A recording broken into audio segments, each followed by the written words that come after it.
daughters of Zion are haughty, and walk with stretched forth necks, and wanton eyes, walking and mincing as they go, and making a tinkling with their feet. Therefore the Lord will smite with a scab the crown of the head of the daughters of Zion, and the Lord will reveal their secret parts. In that day the Lord will take away the beauty of their anklets and their headbands. Hello, good morning. Welcome to Line by Line Bible Studies. Continuing today our study in... Sure is awful loud. I'm trying to figure out what those are. I think there may be an animal in here. Aside from the laundry going. Okay, there's the door getting banged. You close the door? Alright, let's begin reading chapter 6. This is the chapter we're studying. We were picking up at verse 12, but we'll read it from verse 1. Still in the context of the father's wisdom. Wisdom of a father to his son. My son, if thou be surety for thy friend, if thou hast stricken thine hand with a stranger, thou art snared with the words of thy mouth. Thou art taken with the words of thy mouth. Do this now, my son, and deliver thyself. When thou art come into the hand of thy friend, go humble thyself and make sure thy friend. Translation's kind of bad there. We talked about that. Give not sleep to thine eyes, nor slumber to thine eyelids. Deliver thyself as a roe from the hand of the hunter, and as a bird from the hand of the fowler. Go to the ant, thou sluggard. Consider her ways, and be wise. Which having no guide, overseer, or ruler, provideth her meat in the summer, and gathereth her food in the harvest. How long wilt thou sleep, O sluggard? When wilt thou arise out of sleep? Yet a little sleep, a little slumber, a little folding of the hands to sleep. So shall thy poverty come as one that travelleth, and thy want as an armed man. A naughty person, a wicked man, walketh with a froward mouth. He winketh with his eyes, he speaketh with his feet, he teacheth with his fingers. Frowardness is in his heart. He deviseth mischief continually. He soweth discord. Therefore shall his calamity come suddenly. Suddenly shall he be broken without remedy. These 6 things doth the Lord hate. Yea, 7 are an abomination to him. A proud look, a lying tongue, hands that shed innocent blood, and heart that deviseth wicked imaginations, feet that be swift in running to mischief, a false witness that speaketh lies, and he that soweth discord among brethren. My son, keep thy father's commandments, and forsake not the law of thy mother. Bind them continually upon thy heart, and tie them about thy neck. When thou goest, it shall lead thee. When thou sleepest, it shall keep thee, and when thou awakest, it shall talk with thee. For the commandment is a lamp, and the law is light, and reproofs of instruction are the way of life, to keep thee from the evil woman, from the flattery of the tongue of a strange woman. Lust not after her beauty in thine heart, neither let her take thee with her eyelids. For by means of a whorish woman a man is brought to a piece of bread, and the adulteress will hunt for the precious life. Can a man take fire in his bosom, and his clothes not be burned? Can one go upon hot coals, and his feet not be burned? So he that goeth in to his neighbor's wife, whosoever toucheth her shall not be innocent. Men do not despise a thief, if he steal to satisfy his soul when he is hungry. But if he be found, he shall restore sevenfold. He shall give all the substance of his house. But whoso committeth adultery with a woman lacketh understanding. He that doeth it destroyeth his own soul. A wound,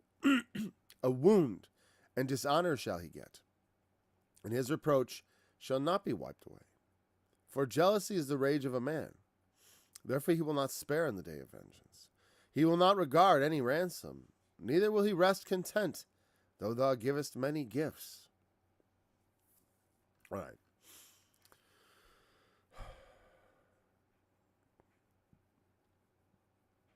A naughty person. Let's look up the word naughty. Right? We think of naughty as, you naughty boy, kind of mild mischief, right? Mischief, too, is another one. We've come to, this mischief. And it's kind of like a lot of the big words for bad things do sort of lose their potency over time. This happens, it seems. For example, like wicked. People use wicked as like, that's a wicked ski hill or something like that. I think of something that would qualify. Just like when they said, that's bad, man, that's bad. It's an ironic kind of figure of speech, obviously. Because the words don't mean what they're supposed to mean. You mean wicked, you mean it's impressive or good or exciting, usually. And same thing with, what is this word here? Naughty. Naughty we think of as the most minor kinds of infractions. The sort of things a little child might get up to, the naughtiness of a child. But really, if you were to take that in the sense of empty, naughty, then some things you could see kids as being, notice as Belial. It sounds a lot like Belial or Belial. Belial. Interesting. Because that's, in fact, that is Belial. Actually, let me help you here. Wrong button. Okay, I looked it up and I forgot to bring you along. Look at that. Belial. Now I see Belial. Is it Belial or Belial? Well, Belial is the way Alexander Scorby pronounces it. And he's better at English than I am, that's for sure. But I don't know. I always thought it was weird. I always thought it was Belial. Like Belial, the demon, like the certain sons of Belial right here, the children of Belial. And there's translated New American Standard on the right-hand side, some worthless men. Because the word means worthlessness or emptiness. But it is really, it's a bad thing. When you say someone is without profit, worthless, you know what I mean? Now, it sounds almost neutral, right? Like, this has no actual value. It's just a inert thing. It's worthless, like a simple stone you might find. No value, but also not doing anything to get in the way, not being offensive, right? But this is not that sense. This is worthlessness in a more deep sense. Good for nothing would be a good, It's not just, that little stone might be useful for something. David chose 5 smooth stones out of the brook and took down a giant with one of them. Okay, so insignificance is not the point of worthlessness. Worthlessness is not insignificance. That's not what this means. It means it's significant because it means it's something in which there is no good. You know what I mean? It has no worth, negative worth, negative value, negative. And there are people described as such. A son of Belial, like a worthless person. This man of Belial. And they say this worthless man, but the King James, I will say, does a better job here. They would probably be better off saying this man of worthlessness, because I do believe, let's look at the text, a naughty person. Yeah, there's a Adam man, wicked man, Ish. A naughty person is a naughty Adam, a wicked man is Ish. Wicked, what's it mean? Anything in particular? Aven. Aven was the word that God used to rename Bethel. He said it was Bethel, but I'm going to call it Beth Aven, house of wickedness, house of, from an unused word, trouble, sorrow, wickedness. I thought this word meant emptiness for the longest time, but it doesn't. It just, from an unused properly meaning to pant, or to exert in vain, to come to naught. strictly nothingness, also trouble, vanity. Well, they would use this to describe idols. Aven. It's the wickedness of the idol. It is the, like I said, it is the wickedness of false gods, in a sense. Things longed after that are not good, as the essence of wickedness. In this, as far as from Aven in Hebrew. Belial being, we could have transliterated here instead of saying a naughty person. It was literally a man of Belial, a man of Aven, walks with a froward mouth. Whatever Belial means, emptiness, and I don't know what if it. I thought about when I did my song "The Sons of Ukraine." When I used the line "son of a bitch," I thought that's a good modern equivalent of the way we would probably, that son of a, that's the kind of idea. That son of Belial, that son of Belial. Yeah, that's what it means. It means you're that kind of worthless SOB. Nothing but, brings nothing but evil. So, where are we? Let's just go back to the text. I don't want to stare at the Bible hub. All right, so now we see here, a naughty person, a wicked man walketh with a froward mouth. Again, two-word and froward, a mouth that goes astray, a mouth that speaks perverse things, right? And he speaks perverse things, and he winks with his eyes. He's nothing wrong. There are a lot of negative things in the Proverbs about the wink. My wife used to give me a little problem about it because I had a tendency to wink at her, but it meant it differently. It is because what is the wink? The wink is a sort of conspiratorial, right? When you're, but my conspiracy with my wife is one of niceness. But so like I always used to laugh and tell her, this winking is not like that. But people, they it has to do with his duplicity. Like saying one thing, he's speaking perverse things, winking out of one eye. I like this. He speaks with his feet. What's he doing? Where's he going? I like that. We all speak with our feet. We all teach with our fingers what we're all about. What are your fingers doing? What are your fingers doing? What are they doing? Because they teach. They teach us. We all know what you are and who you are by what your fingers do. It's a funny thing. I like the list of things here because, as far as the feet and the fingers, when I received the Holy Spirit, I received power on my hands and my feet, as well as on my lips and my ears, which seemed like the appropriate places, because the words that came to me was, feet swift to do good and hands ready to work good. I wanted my hands blessed, and they are. I've done many good things with my hands, But he winketh with his eyes, he speaketh with his feet, he teacheth with his fingers, Frowardness is in his heart. In his heart, there's a perversity. That's a good translation for froward, going astray. He wants to go off the straight and narrow. He doesn't want to follow Christ. In his heart, and again, this is what the what are called the naughty person. The man of Belial. They devise mischief. What's mischief mean? Mischief sounds, again, harmless in our modern sensibility. Oh, it's just a little harmless mischief. Well, of course, some mischief is harmless. Here it is, ra, which is just evil. This is the standard word in Hebrew for evil. Bad, evil. It answers to the Greek like kakos, which is funny because it sounds like caca. But literally, caca is the Greek word for bad. Caca! Okay.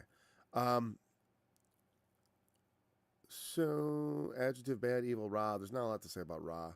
I mean, it's a very common word. It occurs 7,451 times? I'm looking at the thing here.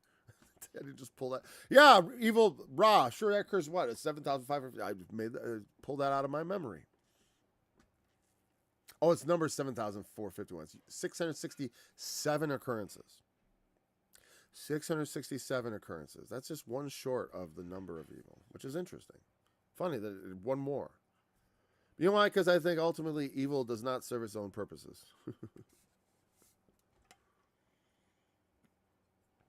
Even evil, that which is meant for evil will be turned to that which is good. Meaning that all things work together for good for those that love God, for those that are called according to his purposes. That when we trust the Lord and we believe in him, that even things that come against us that would seem to be evil, even for other people that might be evil. I mean, in the sense it's a calamity. But for us, it is only working together for our good, ultimately. Ultimate good. It's difficult to take that kind of faith down to your destruction, necessarily. But it is the truth. The Lord will raise us up. Whatever he puts us through, he will take us out again. He's not going to leave us in the lurch like that. The Lord will return. He devised mischief continually, evil. He soweth discord. That's one of the things God hates, sowing discord among brethren. He sows discord. He's constantly speaking out of both sides of his mouth. He's got duplicitous plans, wheels within wheels. And, people are like this. Now, again, there's something to be learned from the wicked in a certain sense, because the children of this world are wiser in their generations than the children of light. That's what Jesus himself said. And it's not to say you should follow their ways, but their ways may seem to work better temporarily. It's like the dark force, in the Star Wars, it's not better, stronger. It's just faster, easier to go the wicked way. It is. It's easier. In a certain sense, it's easier to just give yourself to it. Less self-control. Is it easier in the end thereof? No, it's not easier. Ultimately, it's a deceitful thing. It lures you. That's why sin is. It always sucks you in with the promise of the pleasure, the promise of the good feelings, the promises, all the BS that it's going to be so much better. Just go do it. You're going to be so happy you did. You're going to be, And then, of course, after so long a time, it doesn't make happy. It doesn't satisfy.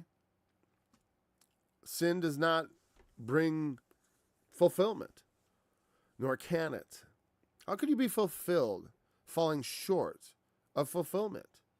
I mean, like righteousness is the definition of fulfillment, because you fulfill what is right, and you'll be fulfilled. I never feel better in my life ever than when I know I'm just doing right. When I know I'm doing what I'm supposed to do, what God wants me to do. I never feel better than when I know that. When I know I'm in his will in every particular. I'm in his will, of course, always. But in every particular. I want to know, it's hard to tell sometimes. Sometimes, I do like, sometimes in life, things get so hard.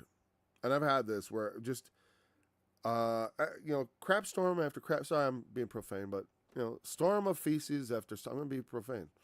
After storm of feces, bad things coming after you. Sometimes it just gets funny. At least to me, I just start laughing sometimes because I'm like, how horrible can this be? On some level, you just got to laugh and take it. Maybe not, entirely. I mean, laughing is one way to deal with some of the misery that life deals out. Because if you can laugh and understanding the truth that the Lord is faithful and there's no temptation that's going to take you beyond that you're able to bear. Unfortunately, I think I can bear quite a bit. So, I don't know. Yeah, well, therefore shall his calamity come suddenly. Suddenly shall he be broken without remedy. Because it's like these things have, it's like, you ever play those games? You play, win stupid games, win stupid prizes, right? Play stupid games, win stupid prizes, right? And you ever play those games where, like pickup sticks, or better example, like one of those ones, I forget what it's called, where they have like the tower of blocks and you got to pull one out, right? And then another guy pulls one out and you're trying not to make the thing fall. All right. But when you follow sin, it's just like that. You just keep pulling stuff and eventually you're going to fall. it's going to get you. You can't just keep eating away at the foundation of life itself, which is living according to God's will. If you want to live, you better find out what God's will is and get your rear end in line with it. Okay? Fortunately for us, the will of God is so simple to get yourself in line with. As far as just the initial alignment is so very simple. Believe on the Lord Jesus Christ and seek him, and he will guide you. You know, it's a beautiful simplicity to that. But the wicked, you know, they can't. That's why I say when someone says, "Well, convince me that God is real," I say, "Well, it's fine, but you have to participate. You have to go to him and ask. I want you to do that. You can even invoke my name if it makes you feel better. Say, Jesus, whom Paul preaches, that's quite all right. You may get more than you asked for." That's for unbelievers, really. He teaches with his fingers. Yeah. You know, the things you do, whatever you put your hand to. This reminds me of the mark of the beast also, right? Because there is a sort of like a hands element. He speaks with his feet. He teaches with his fingers. The perversity is in his heart. He devises mischief continually. And so is discord. So, yeah, you can keep that kind of behavior up, but eventually it will catch up with you. And eventually all things will work together to punish you and to harm you, you know, to make you pay. You cannot go against the way, you cannot, even if God isn't like actively in your life, you start fighting against heaven by living in the world as if you can do just as you please. It's only a matter of time. The Lord will correct you. The Lord will make the wicked pay. And, you know, sometimes he lets the wicked go all the way to the end of their life and die in peace. And it looks like, oh, look they totally got away with it. It's Proverbs and so. No, they didn't. They didn't. Don't worry about that. Because the next thing they know, they're standing before the white throne. That's the next thing. Given men once to die, and after that, the judgment. And there is a judgment. Men need to be judged. And they will be. These are the things that God hates. 6 things he hates, yea, 7. I think it was 6. No, wait, 7. There's one more. I think that's interesting. Why it would do that particular formula. Like, what's the motivation? I don't know. It's poetic. There's a beauty to it, right? 6, 7. Why is it 6 and then 7? You know what I mean? 7 is the number of perfection. It's interesting, like I said, 667 occurrences of Ra, evil, in the Bible. And it happens we were talking about 6 and 7. Because evil has perfection to it, I suppose. You know, there are 6 things. 6 is the number of man. 7 is the number of perfection. And I guess that's the perfection of what God hates. The completing of it.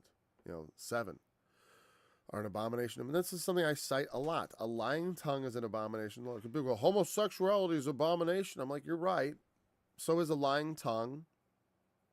You know, that's a good, I think that's a proud look. Is also an abomination. That's why Pride Month is a no starter, right? No starter on Pride Month. I can't do that. That's against my religion. Not unless you're talking about, you know, being pleased with your children's report cards or something like that kind of, I'm proud of you, son, which doesn't really mean the same thing. You know, you did a good job and I'm pleased is what you mean. Not, I feel lifted up inappropriately in my heart over this. I don't think and if you are, stop. You know, don't live vicariously through your children. Rest on your own accomplishments. Their accomplishments are their accomplishments, you know. I mean, I am always pleased to see my children do well. I do. It's one of the things I've enjoyed about sending them to school is to have them go in there and do really well. I do feel like I'm flexing when that happens, as my daughter would say. Dad, you're flexing again. Which means anytime I mention something that's whatever. But anyways, No, I like showing off how well behaved my children are, how well educated and ready they are for whatever people could throw at them as far as like, school type stuff. I mean, come on. It's not hard. But God hates a proud look, a lying tongue, hands that shed innocent blood. That one was first before, but this is not necessarily in order of importance. A heart that deviseth wicked imaginations. That's just absolutely terrible. Feet that be swift in running to mischief. Yeah. Oh boy, can't wait. Gotta get running. Gotta get to the mischief. Again, that's probably, what is mischief here? Is it the same word we had before, which was they devise wicked imaginations? I kind of like to know all the Hebrew words I'm dealing with here. Okay, back. Okay, I'm gonna bring you over to, even though I'm just gonna probably not bring it up. Let's see. Naughty person was Belial. Wicked man was Aven. Froward is, wow, IQQ Shuth. Whatever. He winketh with his eyes. Okay. Frowardness. That's interesting. You know what? I hate when they do this.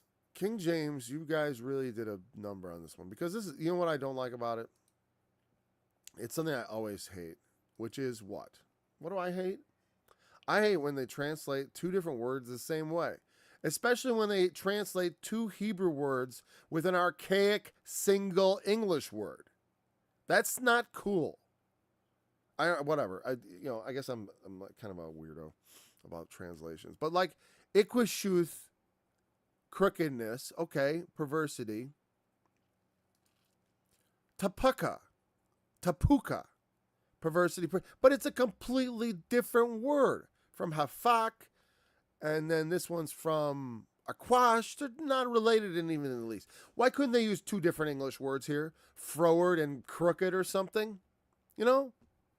That's why I say the King James is not the greatest translation ever to be, but it's the most beautiful. I'd say that. Okay? They should have chosen a different word here for the second occurrence of frowardness. You can't, that would be if I was a translation overseer, because I can't translate, but I'll oversee it though. I would be like, all right, rule one, we want to be as consistent as we can with translations. Obviously, these words have different meanings in different contexts, of course, but in context is the most important time. Meaning, in this in the book of Proverbs, it would be nice if every time this word occurred, it was translated one way, and every time this word occurred, it was translated another way. But maybe that's just. Now, this is pretty good. Look at the NASB. Why is Tabuka? Okay, wait. Okay, that's because it's the NAS concordance. Okay. See, in the NAS, they managed to translate it perversity almost every time. That's perfect. Perfect, NASB. Congratulations. You passed my, and here, look at, they translated two ways in the King James, froward and perverse. And Ikshuka, whatever, they translate it crookedness. No, they have two ways in the NAS, of course. And it's only translated froward in the King James. Iquesh. Whatever, okay. That's not very interesting, Paul. Well, whatever, I think it is. He deviseth mischief, that is Ra. He soweth discord. Discord is Madon. Strife, contention. Suddenly broken out of these things the Lord doth hate. Okay, wait. A proud look, a lying tongue, innocent blood.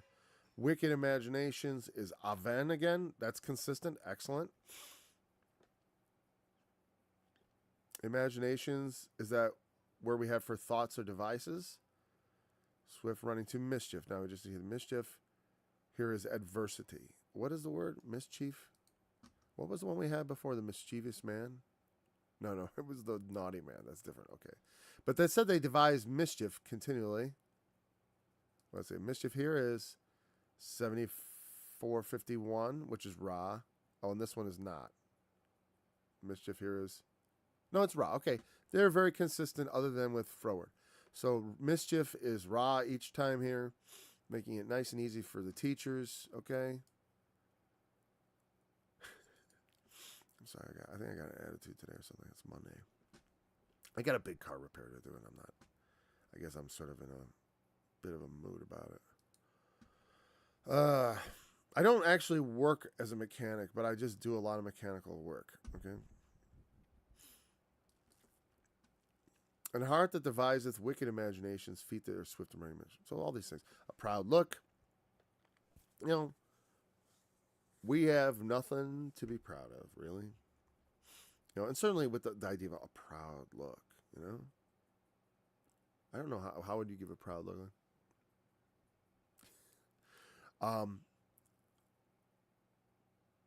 It's interesting though, because it's like, you know, that's pretty wild. That someone looking proud, just looking proud, or giving proud looks. I think it is a distinctive look you give someone. Proud, you know, like an arrogant, condescending look. Because it's got to be a look. It's not just, hey, you look proud, because that offends me, because I think sometimes I might look that way. Because I've throughout my life, I've been accused of being a number of things by people who don't know who I am, based on what I look like. Because I look like a bad man, probably, I think. That's why I said I go out of my way when I walk in public to paste a stupid grin on my face so as to appear harmless. And that's no joke. I definitely do that. I've had enough people behave frightened of me. Like if I don't want to go around, I could go around scowling like I used to when I was young. And that gets people, it can make people feel nervous around you. I mean, I literally have had, I used to work as a truck driver. I had complaints because the people were afraid of me when I'd come into the building because I just have an air of menace about me. I used to pump it up a bit. Because I kind of liked, when I was young, I got picked on, and I like exuding an air of menace to keep people off of me. Okay? And so I started doing, as I grew into my body as a teenager, I started giving an affectation of superiority and and so I worry about that. I don't want to have a proud look. That's why I say I put a stupid smile on my face and try to look humble. Let me see if I can. Yeah, something like that. Just a stupid grin. Looks like I'm laughing at myself. I got my own private joke that's just tickling me pink. And I'm not saying that's what you got to do. But I mean, I'll tell you what. When I go through life, I go through life smiling. I try to. I try not to scowl too much like I have been wont to. That's my nature. My nature is to scowl and to look like I am pissed. Sorry, angry. And that is kind of like the way I walked most of my life as a young person, because, like I said, I was trying to avoid conflict. And I'll tell you, in my young life, I have had I had virtually no fights. The only fights I started, and it was basically me beating somebody down. And so that doesn't really count. People never picked fights with me. I had a couple guys think about it and back down, because I talked them down, and they believed, But being proud, a proud look is I'm better than you. That's the kind of thing. Looking down on people, thinking you're better than everybody, and giving that look of pride, I guess. A proud look. And I guess because men have nothing to be proud about. We really don't. Like, as far as in the sense of ourselves. Like I said, when you look at your child and they're doing well and you feel good about it, like, oh, I feel like I'm doing a good job. Don't get puffed up. Like, as a parent, like, I do know that, like, some parents, I got to be careful how I instruct, because not everyone's temperamentally the same. Like, I don't really get a lot of vicarious pleasure. I mean, I get some vicarious pleasure from my children. I like to see my children do well. Who doesn't, right? And when they do well, I feel pleasure. You know what I mean? And sometimes we describe that as pride. But unless you're actually being lifted up and thinking it makes you something better, it's not really pride. It's more like celebration of some sort, or glory. You know what I mean? And you got to be careful glorying outside of those things that are worthy of glorying in. We should glory in the Lord and glory in what He is doing, as opposed to in our own accomplishments and our own children even. It is nothing to glory over. I try to do a good job. And then we need to be humble about doing a good job. As Jesus said, or was it Paul? I forgot, but it's a New Testament concept. When you, I think, I want to know who said it. I only need to look up one word, and that's unprofitable. Right? You're guessing right what I'm looking for? Right? What are you going to do? After you've done everything you're supposed to do, right? What do you do after you do everything God wants you to do?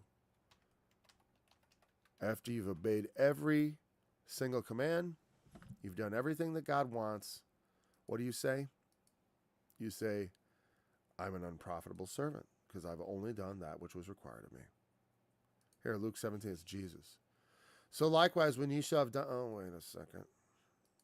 I thought we were there. Here we go. So likewise, when ye shall have done all those things which are commanded you, say, we are unprofitable servants. We have done that which was our duty to do. And like the thing, it's my duty to raise my kids right. I can feel good about it, but I should have more of an attitude like, I haven't done anything. All I did was what should be done by everybody. That should be my attitude. Everybody should just do what I did and have their kids turn out strong and smart or whatever. That should be my attitude, as opposed to, I'm so smart for doing this. I got ahead of everything. It is tempting because I got good results with my kids. I'm pleased with the way they turned out, and also they're mostly pleased with the way they turned out. And the people outside of this home are pleased with them. Like, they go to the school and they please the people there, and they're pleasing to them. That's good. If you can give people, your children, that, so that when they go into public, that people they meet like them and want to help them get, that's a good thing. That's why I never let my children get away with stuff that made me not like them. I don't want to dislike my children,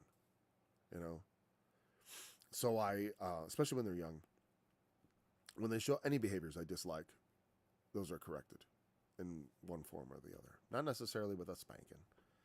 There's a lot of ways to correct a child without resorting to corporal punishment. Corporal punishment should be safer. Instead of the big stuff, like a lying tongue or a proud look. Yeah. When they start doing things that God hates, absolutely. There are things for which you need a SWAT. Even as an adult, I get my spankings from the Lord. He spanks me occasionally, like in a metaphorical sense. But I have rough stuff happen to me, And nothing, again, I don't feel like it's some strange thing going on that's happening to me. This is just the way it goes. Especially because if I, you want to do things with God. You want to rise in His service. You want to attain one of the greater gifts. I do. I want to be a prophet. I do. I've always wanted to be a prophet. I'm not going to lie about that. Or be falsely modest and, I don't know. It's like, no, I want to. That's what I've always wanted. And I even believe it because when I asked the Holy Spirit, I asked Him to grant my heart's desire. And it seemed like a big yes. But you got to do all the work. And when you want something like that, also you got to remember it may come with your own murder at the end of it. So it's not necessarily something you should just jump right into, I mean, I did when I was young, and now I look back and I think, well, what a fool. What a fool. But because to do it so lightly. You understand, like when Peter to Jesus was like, I'll do it. Man, I'll go. He's like, yeah, you will. You will be baptized with the baptism and all that.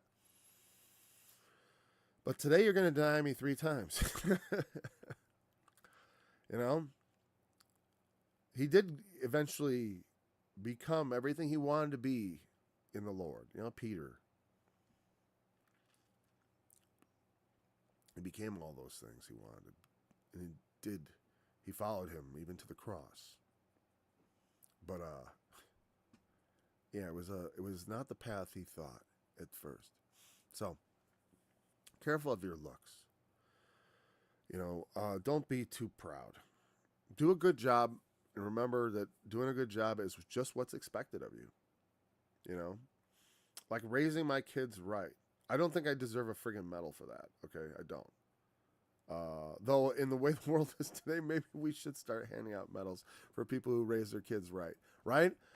You think, like, in a sense, like it would, like, what's wrong with people? Why aren't they motivated to have their kids turn out? Probably because they're too busy thinking about themselves. That's generally the rule. I was growing up in the 70s. It was a time where kids were in the back seat, man. This is the me generations. The adults were doing their thing, and the kids were off on the side. It was not like this child worship like we got today, where it's like, oh, my child, my little child. I'm sorry. They're just they have fewer kids, so they're more valuable, in a sense, and they're treated as such. I mean, I don't think my kid, because I have so many kids, are less valuable. In fact, almost losing one right at the beginning changed me for the rest of my life, as far as like made me a much more cautious parent than I think I ever was going to be. And I don't know if that was good or bad. I always thought it was a little bad. Whatever. It's like post-traumatic stress. Like I still, ever since, running with a lifeless baby into a hospital has an effect on you long term. And also being in the 2 a.m. with the doctor telling you your child might not survive that operation and all that kind of stuff. Baby bleeding out, It does things to you. I was young. I was 24. 23, actually. Then I turned 24 during that whole incident. Proud looks. I want to be careful about that. Don't think so much of yourself. When you look at other, and I think that's what I'm lingering on this because I really want to understand. And I think it has to do with the way you look. Well, it is the way you look at other people. The way you look at other people. If the way you look at other people is, I'm better than you, God hates that. That's a proud look. Like I look at you and I'm better than you. I'm better than you. That's kind of like it's a holy. I know he hates holier than thou, and it reminds me of that. A proud look. I'm holier than thou. I'm better than you. Yeah. Because we got to know that we are not really that great. We aren't like. I am no better than you. That's what we should say. But a proud look is someone who looks at someone else and thinks they're better. Now, we often get deceived because we look at the wrong things. It's like, well, I'm taller. I'm more handsome than you. I speak better. I'm more intelligent. Does that make you a better person, really? Makes you kind of like a pompous jerk, actually. Possibly. A lot of really gifted people are not necessarily really nice people. They become full of themselves. I'm just so great. That's what they think. They're great. And how can they be wrong? Look at all the money they made. Look at all the cheers, the accolades. Proud look, a lying tongue. God hates lies. Hands that shed innocent blood, very self-explanatory. Heart that devises wicked, the things going on in your heart. Why do I ever say that the Old Testament? Well, here's the thing. The law doesn't require your heart to be right, but the prophets and the Proverbs say things about the heart. The heart is important. And also the law says you got to love the Lord with all your heart, which is not just a external thing, right? That is inside all the way. But he that devises wicked devices is actually imagining plans, schemes, methods to bring about wickedness, to cheat people out of their money, to steal things from people, to otherwise gain the advantage.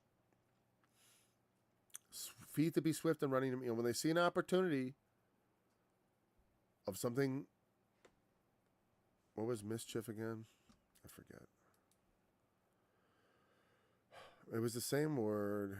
Oh, mischief was Aven, right? Aven. No, wicked was Aven. Mischief is Ra, evil. Okay.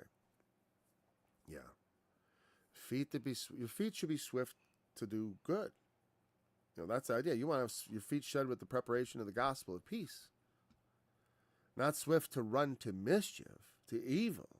But that's, I've had those moments, where like I got to do something bad. I got to go do it now. I got to go commit a sin, so I got to hurry up. I got to get my feet under me and move to get sinning. You never done that? Maybe not, again, not to cosh someone on the back of the head and steal their wallet. Not me. That's not my kind of evil, right? But if it was, swiftly sneaking off to do whatever. Whether it was swiftly sneaking off to look at porn, swiftly rushing off to get something to drink. On feet that fly. Because you gotta get that sin going. Hands that shed innocent blood, and heart that devises wicked magic. Feet to be swift in running to mischief. A false witness. Gosh, that's one of them. One of the 10 Commandments. Thou shalt not bear false witness. It's one of the most evil things you could do, especially in a court of law. To lie under oath about somebody. To lie about anybody. Period. To lie. God hates lies. Right? Lies already. Like a lying tongue, period, he already hates, and then he doubles down on lying by saying that a false witness that speaks lies. It's worse than someone who just lies on their own. He's including someone who just lies, a liar, and then someone who lies as a false witness. That's just... Because a false witness, that's destroying life, potentially.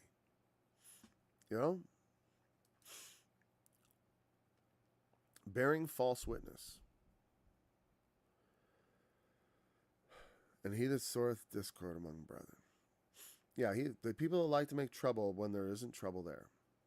I know someone like that. And all they do, they hunt around. This person isn't in my life because I eject them and I reject them from my life because I cannot have this kind of evil. There are people who go around and they always whisper. They'll try to whisper to my children to be discontent. They'll try to whisper to me. They'll whisper to my wife, discontent. And also to turn people against each other. Oh, your brother, blah, blah, blah, Oh, your sister, what so-and-so said, blah, blah, blah, blah, blah.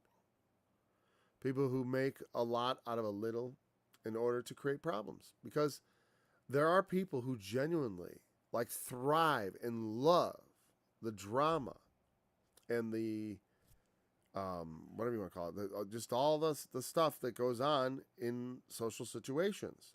Some people just love drama and all this salaciousness and all that stuff. And so they look for opportunities to say things to turn up the temperature. You know what I mean? So if you say something just, I'd bring Bob, but I think, he's just too busy all the time lately. And then they take that and they go, oh, well, he said you're too busy all the time lately. And I was just kind of wondering, what do you mean by that? And blah, blah, blah, blah, blah. Trying to make it portray, taking little things people say, twisting them around, try to make it appear in the worst light in order to cause problems, to have discord. I remember I go to weddings. There's certain people I know, family members, would be like, oh, everybody's all angry. They're going around collecting all the gossip and who hates who. And they're so excited. Just excited, like alive. Some people come alive with evil. They do. It's like their life. They can't rest unless they're thinking of some evil thing they can. If there's not something, some tale to bear, some salacious detail of someone's life to spread about. Oh, they're always on it.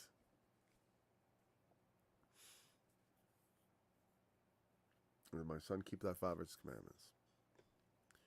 Forsake not the law of thy mother.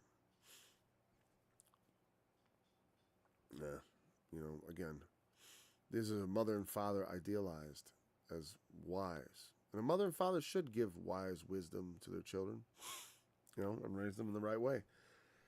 And that's what we try to do. But that's depending on them actually having something good to say. A lot of parents don't have much to offer, unfortunately, apparently, or they don't offer it. Let's say that whatever they have to offer, they're not giving it.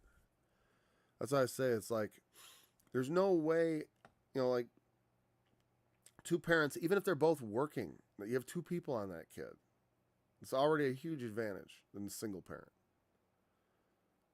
Even if they're both working, they still got more time. They still have twice as much adults for that kid.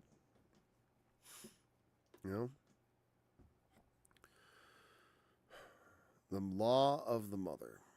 And what is the mother's law? Well, it's like I said, it's all her guidance. It's a shorthand for the guidance and the teachings of the mother and father, how to live life. Bind them continually upon thy heart.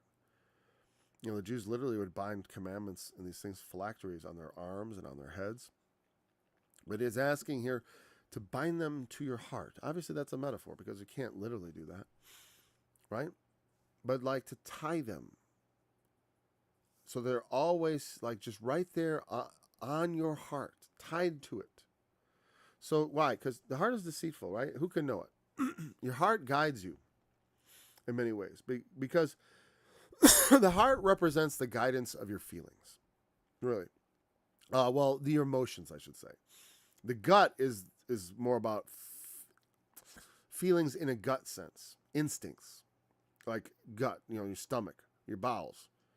That's about the thoughts and intents. And it's funny, some guy was saying you have all these synaptic endings in your stomach or something like that. It's a brain into itself. That all these things about people saying like it's all in your head and like there aren't processes going on. Otherwise, might not actually be true.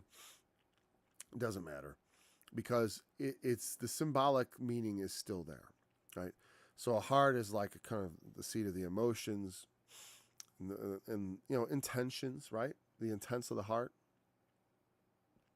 Whereas the mind is more of like the idea of the thoughtful processes, and and the gut is another entire different thing. Like I said, it's like instinct,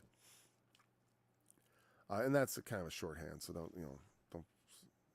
I'm a student of Paul Stringini. We believe that the gut represents instinct, and Jesus was crucified on a Thursday. No, and tie them about your neck. That reminds me of that story about the albatross, right? The albatross around the neck. Like it's this thing you can't get rid of. But the idea is when you put something around your neck, it's like a reminder. You know what I mean? Like when I'm working on my car, I usually have my headlamp down around my neck so I can flip it up and put it on my head. It's like the thing that's most at hand. In the movies, they're always like, oh, the locket, right, with the picture to remember. And they put it over their heart and on the chain around their neck. And all the idea of keeping it close to your heart.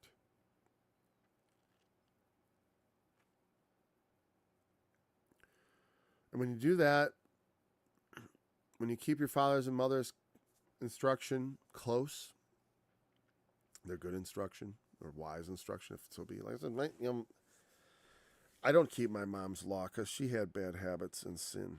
And quite frankly, what law? She's lawless. It's like, that's the truth. She's a sower of discord, among brethren, lying tongue, proud. Like, I think she's got almost, let me see. I hate to say it, whatever. Yeah, well, pretty much at least 6 out of 7.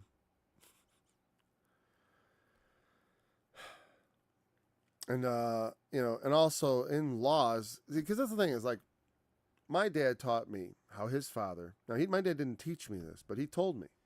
His father taught him commandments and such, but it was like how to bribe policemen, how to lie without getting caught, how to commit adultery without getting caught. The tips and tricks. Shalom. Yes, he is the truth. But tips and tricks for evil. That's why his father raised him. And my dad loved his father, and he tried to respect him all his day. But there were things about him he didn't like. And so you gotta honor your parents in some level. Like I always said to my mother, though we have our differences, I would always consider it my obligation to take care of you when you're very old. But I don't think she'd want to be taken care of by me, honestly. And I would try to do a nice job and not be not be bitter and angry and mean, because I'd consider it I'd have to do it just because it's like that's my duty. To look after your parents when they get old, make sure they're not destitute or impoverished. I won't have to worry about that though. It's because she married a rich guy. But anyways, so a parent's instruction can be bad, is what I'm saying. Parents sometimes are not good parents. All right, this is an idealized thing. Just like be perfect. We idealize the idea of sanctification. We have an ideal. We look to that idea. We look to Christ. We look to things that are, that are like Christ for imitation. Okay, but bind them continually in your heart and tie them about thy neck. When you go, it shall lead you. When you sleep, it shall keep you. And when you awake, it shall talk with thee. I like that. I like the personification. I like his hands speak and the commandments talk. That's a beautiful idea. But the thing is, it's true, because I live that way, and being in the Word all the time. You wake up in the morning and it's there. You get, it's just when you're going to sleep, I'm falling asleep talking to the Lord, because what else am I going to do in my quiet hours? I mean, it seems like the most appropriate thing. We need to speak to God. We want him to know who we are, right? That's what he says to the people who he rejects. I never knew you. What? No, you know me, Lord. We talk all the time. And not only that, I listen. And I've been trying to do what you said. So he's not going to go to me, you worker of iniquity. You think you can get in here by works or whatever, You think you're casting out devils and prophesying and many wonderful works is good. You think you can get in to my kingdom on the basis of those things? And not on the basis of a real faith in Jesus Christ, where you know him and he knows you.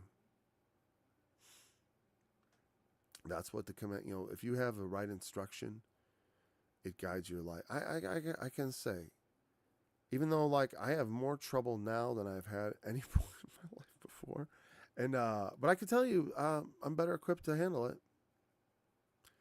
It's just, I think I would have had a heart attack 10 or 15 years ago with the kind of things that happen, I think. It's not a big deal, really. I'm not saying anything. I'm just saying for me, it's a process of getting stronger, the challenges of life. Because I think I started off pretty weak. And we all do in a sense that you grew up in America, you're starting off kind of, you've got a lot of, you're soft. We're soft. We're soft, period. And we've enjoyed luxury.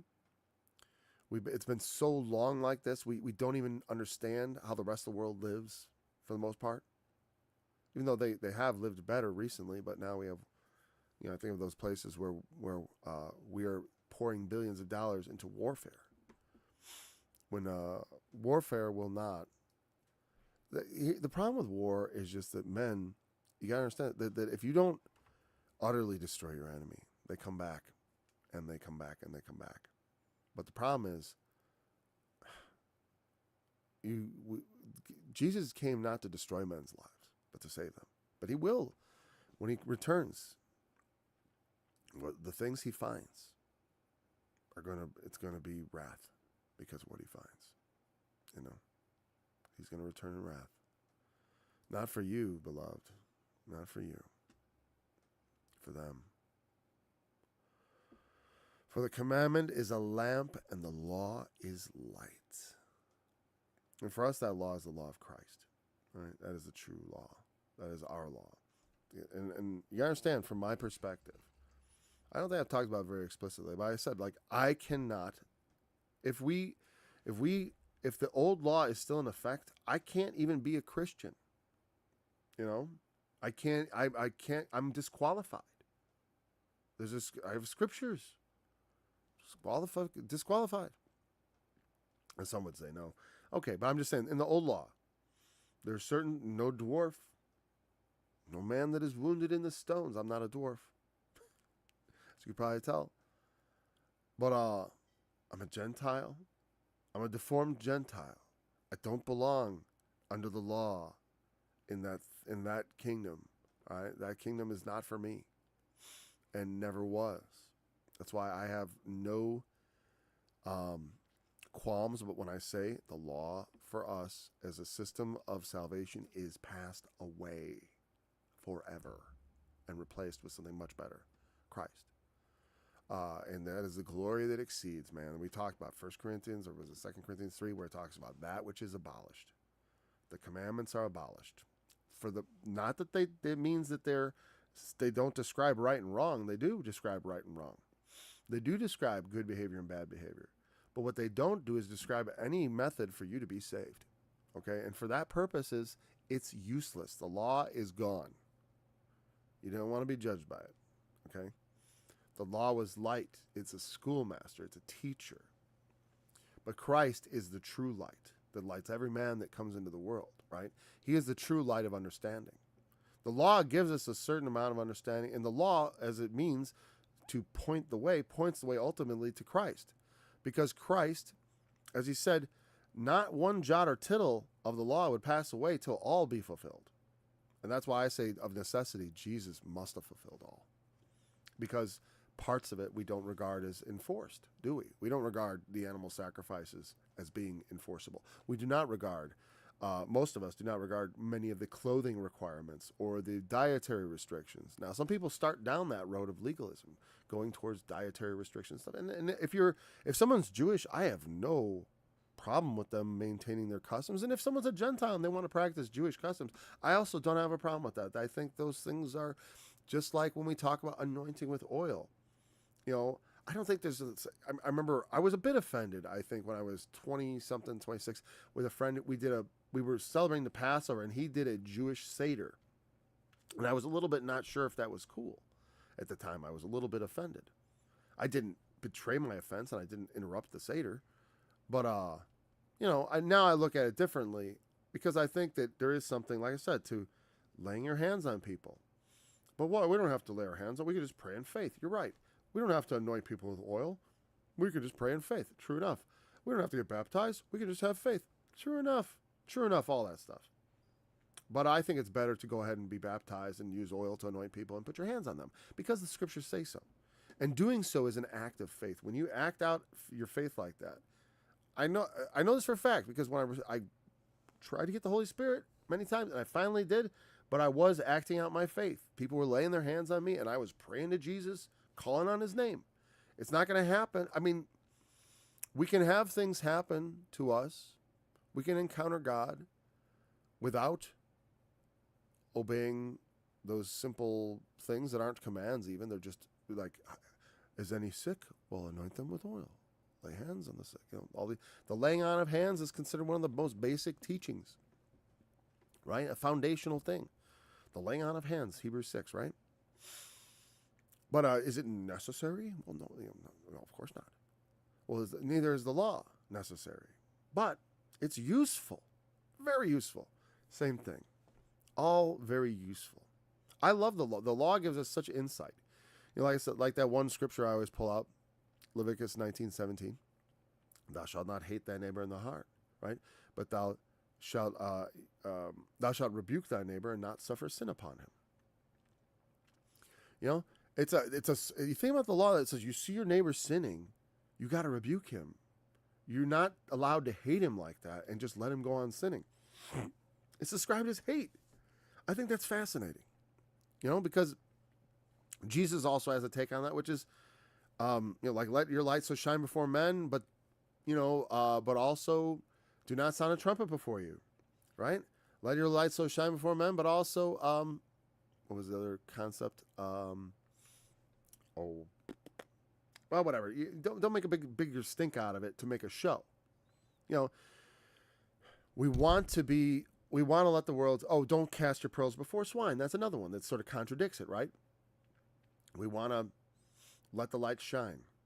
But then sometimes we decide not to because we've determined that shining the light in this sense is probably just going to reveal the blindness of the one who is having the light shined. And in their blindness, they might reach out and strike us, like in figuratively or literally. And it's hard to tell. So there is a don't cast your pearl before swine caveat to the whole idea of letting your light shine abroad.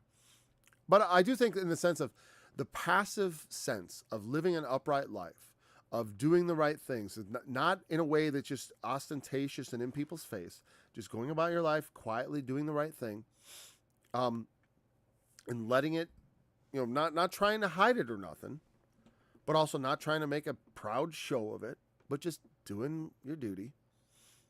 That does have its own testimony. It speaks to people, I know that, people I haven't even met who've met my children will say to my children, you come from a good Christian home. They don't even know that this is a good Christian home necessarily, but they guess it, because it's not hard to guess when you encounter the people from it. And that's good.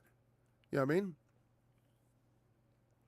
But the commandments of God and the law of God shows us the way. It lights the way, right? It reveals things, right and wrong, do and don't, right? There are positive laws about what you have to do. There are negative laws about what you shall not do. And we can still to this day look to that law for wisdom. Like I said, just because it's not in force for salvation doesn't mean you shouldn't take instruction from it. Like I say, I consider it an obligation to rebuke people. But I don't do it all the time. Because I don't see sin all the time, actually. And that's probably most of it, right? Because, like I said, I go to church and never hear a whisper of sin, right, for months. And then all of a sudden, so-and-so is raping so-and-so or something. And I'm like, what? Yeah, because people are good at hiding things. And in church, everyone seems like they got it together. Everyone puts it on their, I've got it. Not everyone. Some people are there and they have trouble and everyone knows it. But then there are other people who have trouble, but people don't know it, right? Because they're hiding it. Reproofs of instruction are the way of life. Getting reproof is the way to live, man. Reproofs of instruction. Getting it right. Because if you don't get it right, you're going to get killed. Life is not very forgiving like that. You play too big a fool, you're done. All right? There's levels of foolishness that lead to the end. All right? And here, the example used is this strange woman again. We're 10 minutes over. How'd that happen? Last time I looked, we were 15 minutes to the end. Okay, this is going to be a chapter where we're going to have to take 3 days on it. But we will... there's a lot there. But it's pretty short. I almost feel like I could cover it. We'll probably get into chapter 7 tomorrow also, I guess. I feel like I just want to keep going, though. Yeah, to keep thee from the evil woman. We'll talk about the evil woman tomorrow. And that's the example here of, right, of a way to get to death by not taking heed of the commandments. Because one of the commandments is, thou shalt not commit adultery. But there are ladies out there who will suggest to you to commit adultery with them. Not that there aren't men along those ways, but this is advice to a young man, so it's going to be about adulterous women. And the idea that it isn't so, it's like, no, it's so. It's so. There are such women. We'll talk about it tomorrow. When I was young, I thought, to meet such a woman, they're evil. You don't need to meet them. You're better off you don't. They never, especially adultery, but, these days, there's so much fornication is really the order of the day. I like that, for without are dogs and sorcerers, fornicators, idolaters, and all liars. Those are the ones who end up without the city. Right? So, anyways, we'll talk about the evil woman. Probably bring in a little bit of revelation to think about it too, because there is a typological thing to this. It's not just for your personal instruction, which is good. We want to be instructed in how to live our lives, right? And I'm thankful we have these Proverbs for that very purpose. It is wise. Well, remember, the testimony of Jesus is the spirit of prophecy, and I'll be back again tomorrow. So until then, Because the be daughters blessed. of Zion Are haughty and walk with stretched forth necks and and